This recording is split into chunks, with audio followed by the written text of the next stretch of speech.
ഇക്കഴിഞ്ഞ ദിവസം ലോകമാകെയും ചർച്ച ചെയ്ത ഒരു വാർത്തയായിരുന്നു മോദിക്ക് നേരെ നടന്ന ഒരു അസാസിനേഷൻ അറ്റംപ്റ്റ്.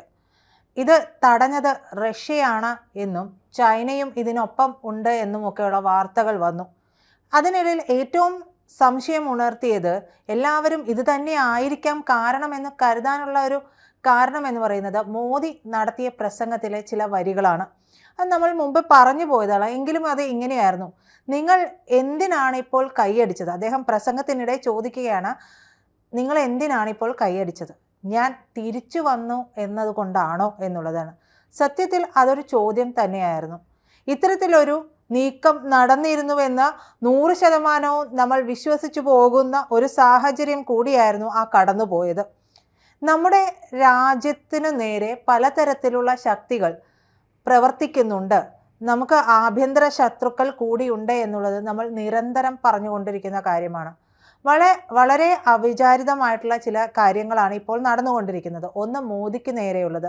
മോദി ഭരണകൂടത്തെ ഇല്ലായ്മ ചെയ്യാനായിട്ട്, താഴെ ഇറക്കാനായിട്ട് ഡീപ് സ്റ്റേറ്റ് ഉൾപ്പെടെ ഇസ്ലാമിക തീവ്രവാദ ശക്തികൾ ഉൾപ്പെടെ പല തരത്തിലുള്ള നീക്കങ്ങൾ നടത്തുന്നുണ്ട്. ഇതിനോട് തന്നെ ചേർത്ത് വായിക്കേണ്ടുന്ന എന്നാൽ അധികം ശ്രദ്ധയിൽപ്പെടാതെ പോയ മറ്റൊരു കാര്യം കൂടി സംഭവിച്ചിട്ടുണ്ട്. ബ്രഹ്മോസ് മിസൈലുമായി ബന്ധപ്പെട്ടിട്ട് ഗവേഷണ നിരീക്ഷണങ്ങളൊക്കെ നടത്തുന്ന ഒരു എഞ്ചിനീയർ, ഒരു ടീം ലീഡർ എന്ന് പറയാവുന്ന ഒരു എഞ്ചിനീയർ ദുരൂഹ സാഹചര്യത്തിൽ മരണപ്പെട്ടു. അദ്ദേഹം കുടുംബത്തോടൊപ്പം പുറത്ത് ഭക്ഷണം കഴിക്കാൻ പോയി തിരിച്ചെത്തുമ്പോഴേക്കും പെട്ടെന്ന് കുഴഞ്ഞു വീണ് മരിക്കുകയാണ്. ഹോസ്പിറ്റലിൽ എത്തിക്കുന്നുണ്ട് ഭാര്യയും അച്ഛനും ഒക്കെ ചേർന്ന്. പക്ഷേ സംഭവ സ്ഥലത്ത് തന്നെ അദ്ദേഹം മരിച്ചു എന്നുള്ളതാണ് ലഭിച്ച വിവരം. പക്ഷേ ഇതിൽ ഈ കുടുംബം ദുരൂഹതയുണർത്താനുള്ളൊരു കാര്യമുണ്ട്. വളരെ കാര്യമായി ഹെൽത്തൊക്കെ നോക്കുകയും ഡയറ്റും കാര്യങ്ങളും വർക്കൗട്ടും എല്ലാം നോക്കുകയും കൃത്യമായിട്ട് ഹെൽത്ത് ചെക്കപ്പ് ഉൾപ്പെടെ ചെയ്ത് പോവുകയും ചെയ്ത ഒരു എഞ്ചിനീയറാണ് അദ്ദേഹം. ഇത്ര പെട്ടെന്ന് ഇങ്ങനെ സംഭവിക്കേണ്ട ഒരു കാര്യമില്ല എന്നുള്ളതാണ്. മറ്റൊന്ന്, അദ്ദേഹം പ്രവർത്തിച്ച ഫീൽഡാണ്. അദ്ദേഹം പ്രവർത്തിച്ചത് റഷ്യയും ഇന്ത്യയും ചേർന്നുകൊണ്ടുള്ള കൊളാബറേഷനിലുള്ള ബ്രഹ്മോസുമായി ബന്ധപ്പെട്ടിട്ടാണ്. ഈ ബ്രഹ്മോസിൻ്റെ സകലവിധ കാര്യങ്ങളും ചോർത്തിയെടുക്കാനായിട്ട് അമേരിക്കയുമായി ബന്ധപ്പെട്ട് പല നീക്കങ്ങളും നടത്തിയിട്ടുണ്ടായിരുന്നു.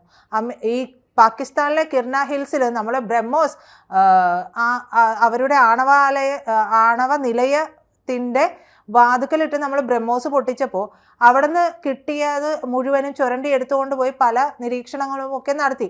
ഈ ബ്രഹ്മോസുമായി ബന്ധപ്പെട്ടിട്ടുള്ള എന്തെങ്കിലുമൊക്കെ കാര്യങ്ങൾ കിട്ടുമോ എന്നറിയാനായിട്ട്. കാരണം റഷ്യ ഈ ഒരു കാര്യങ്ങൾ അന്ന് നമുക്ക് ബ്രഹ്മോസ് തന്നത് ഇതിൻ്റെയൊക്കെ സോഴ്സ് കോഡ് ഉൾപ്പെടെയാണ്.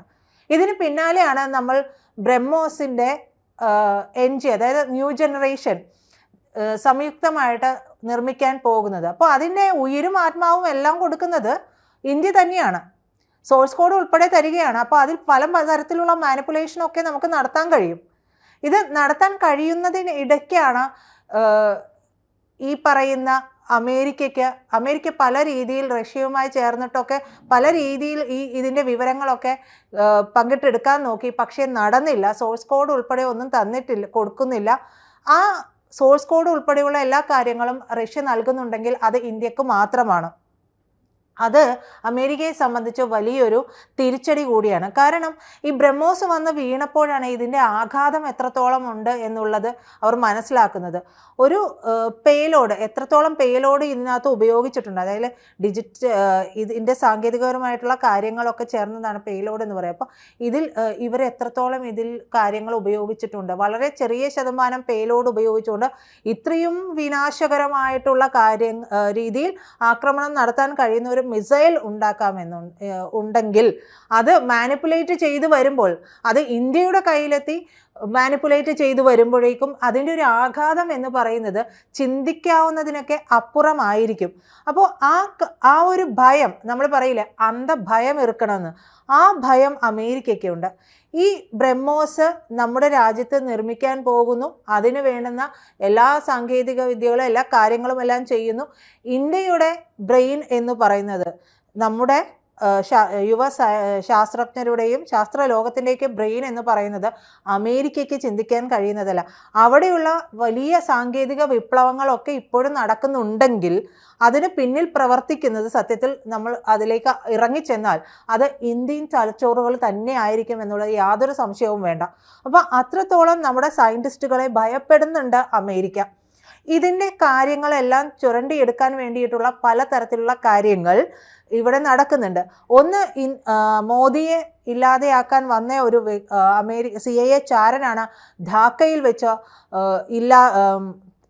തട്ടിപ്പോയത് എന്നുള്ളത് ഒരു വിവരമാണ്. ഇതിനു മുമ്പ് മറ്റൊരു CIA ചാരൻ കൂടി നമ്മുടെ അവിടെ തട്ടിപ്പോയിട്ടുണ്ട്. അതായത് അമേരിക്കയുടെ CIA ചാരൻ കൂടി പിടിക്കപ്പെട്ടിട്ടുണ്ട്.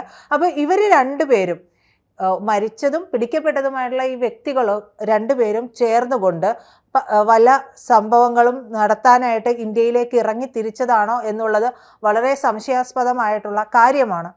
കാരണം ഇന്ത്യയിലേക്ക് പലതരത്തിൽ ഗവേഷണങ്ങൾക്ക് അല്ലെങ്കിൽ മറ്റു പലതരത്തിലേക്ക് എന്ന് പറഞ്ഞുകൊണ്ട് പലതരത്തിലുള്ള ID കാർഡുകളും എല്ലാം നമ്മുടെ രാജ്യത്തുള്ള നമ്മുടെ ആഭ്യന്തര ശത്രുക്കൾ തന്നെ ഇവർക്ക് പരവതാനി വിരിച്ചു കൊടുക്കുകയും ഇവിടേക്ക് എത്തുകയും ഒക്കെ ചെയ്യുന്നുണ്ട്.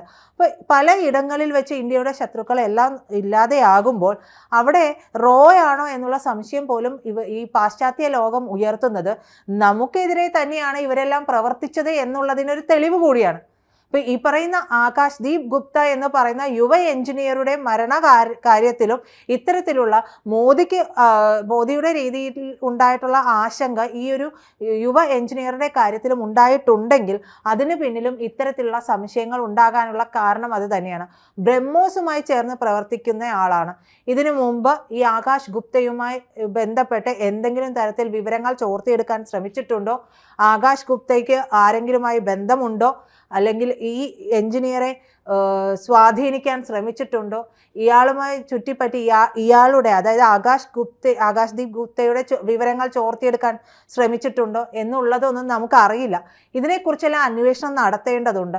ഈ പറയുന്ന ഏതെങ്കിലും തരത്തിൽ മറ്റ് അമേരിക്കൻ പൗരന്മാർ ഇവിടെ എത്തിയിട്ടുണ്ടോ എന്നുള്ളത് കൂടി ആലോചിച്ച് നോക്കുമ്പോഴാണ് നമുക്ക് ഭീകരമായ രീതിയിൽ ഒരു പരിഭ്രാന്തി ഉണ്ടാകുന്നത്. കാരണം UP പോലീസ് കുറച്ച് അമേരിക്കൻ പൗരന്മാരെ ഈ അടുത്തിടെ പിടികൂടിയിട്ടുണ്ട്. വളരെ സംശയാസ്പദമായ രീതിയിൽ എത്തിച്ചേർന്നിട്ടുള്ളവരാണ് അവർ.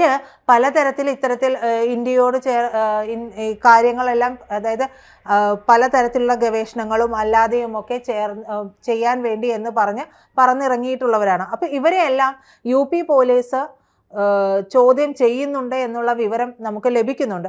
അതുകൊണ്ട് തന്നെ ഇത് ഏറെ ആശങ്കാജനകമായിട്ടുള്ള ഒരു കാര്യമാണ്. നമ്മുടെ രാജ്യത്തെ ഇല്ലായ്മ ചെയ്യാൻ വേണ്ടുന്ന ശക്തികൾ, അത് ഡീപ് സ്റ്റേറ്റിൻ്റെ ആയിക്കോട്ടെ, ഇസ്ലാമിക തീവ്രവാദത്തിൻ്റെതായിക്കോട്ടെ, ആരായാലും ഇവിടെ വന്ന് ആഭ്യന്തര ശത്രുക്കളുടെ പിൻബലം നേടിക്കൊണ്ട് ഇവിടെ നിന്ന് പ്രവർത്തിക്കുന്നുണ്ടെങ്കിൽ അതിനെതിരെ കൃത്യമായ ഒരു അന്വേഷണം നടത്തേണ്ടതും അത്യാവശ്യമാണ്. ഇതിപ്പോൾ മോദിക്ക് നേരെ നടത്തുന്നു, നമ്മുടെ പ്രധാനമന്ത്രിക്ക് നേരെയാണ് ഈ ഒരു അറ്റംപ്റ്റ് നടത്തിയത്. അദ്ദേഹത്തിനെ വാച്ച് ചെയ്യാൻ, അതായത് അദ്ദേഹത്തെ സംരക്ഷിക്കാനായിട്ട് ഇപ്പോൾ അദ്ദേഹത്തെ സംരക്ഷിക്കേണ്ടത് റഷ്യയുടെയും മറ്റു ലോകരാജ്യങ്ങളുടെയും കൂടി ആവശ്യമായി മാറുന്നുണ്ട് എന്നുള്ളൊരു സാഹചര്യം കൂടിയുണ്ട്. ഇല്ലെങ്കിൽ എന്തിനാണ് പുടിൻ പോലും ആ ആഡംബര ഹോട്ടലിന് മുന്നിൽ ആകെ വേവലാതി പൂണ്ട് മോദിയെ കാത്തു നിന്നത്? ആ കാറിനുള്ളിൽ കയറിക്കൊണ്ട് ഏകദേശം 55 മിനിറ്റോളം എന്താണ് പുടിൻ പറഞ്ഞിട്ടുണ്ടാവുക? അപ്പോൾ അതെല്ലാം പുറത്തു വരേണ്ട വിഷയമാണ്. അപ്പോൾ മോദിയെ സംരക്ഷിക്കാൻ അങ്ങനെ ഒരു കാര്യങ്ങൾ നടന്നു എങ്കിൽ ഇത്തരത്തിൽ നമ്മുടെ യുവ എഞ്ചിനീയർമാരെ, നമ്മുടെ പ്രതിഭാശാലികളെയൊക്കെ ഇല്ലായ്മ ചെയ്യാനും പലതരത്തിലുള്ള നീക്കങ്ങൾ നടത്താനും, പലതും നടപ്പാക്കാതെ പോയതിൻ്റെ പേരിൽ എന്തെങ്കിലും നീക്കങ്ങളൊക്കെ നടന്നത് അറിവുള്ള വ്യക്തിയാണോ ഈ ആകാശ് ഗുപ്ത എന്നുള്ള കാര്യങ്ങളും നമ്മൾ അന്വേഷിച്ചറിയണം. എങ്കിലേ നമ്മുടെ രാജ്യത്തിനുള്ളിൽ നടക്കുന്നത് എന്താണ് എന്നുള്ളത് അറിയാൻ കഴിയുകയുള്ളൂ. എന്തായാലും അജിത് ഡോവലിൻ്റെ പിള്ളേര് വലവിരിച്ച് നടത്തിയിട്ടുള്ള ഒരു നീക്കത്തിലാണ് ഇത്രയും പേര്, 16ഓളം പേര് പിടിയിലായിട്ടുണ്ട്. അതിൽ ഭൂരിഭാഗവും എന്ന് പറയുന്നത് അമേരിക്കൻ പൗരന്മാരാണ്. വളരെ സംശയാസ്പദമായിട്ടുള്ള സാഹചര്യത്തിൽ പിടികൂടിയവരാണ്. ഇവരെക്കുറിച്ചുള്ള അന്വേഷണമൊക്കെ വരേണ്ടിയിരിക്കുന്നു. ഇതിന് പിന്നിൽ പ്രവർത്തിച്ചത്, അതായത് ആകാശ് ദീപ് എന്ന് പറയുന്ന യുവ എഞ്ചിനീയറുടെ മരണത്തിന് പിന്നിൽ പ്രവർത്തിച്ചത് CIA തന്നെയാണോ എന്നുള്ള സംശയവും ബലപ്പെട്ടു വരുന്നുണ്ട്. കൂടുതൽ വാർത്തകളും വിശേഷങ്ങളും നിങ്ങളിലേക്ക് എത്താൻ ABC മലയാളം സബ്സ്ക്രൈബ് ചെയ്യുക, ബെൽബട്ടനും അമർത്തുക.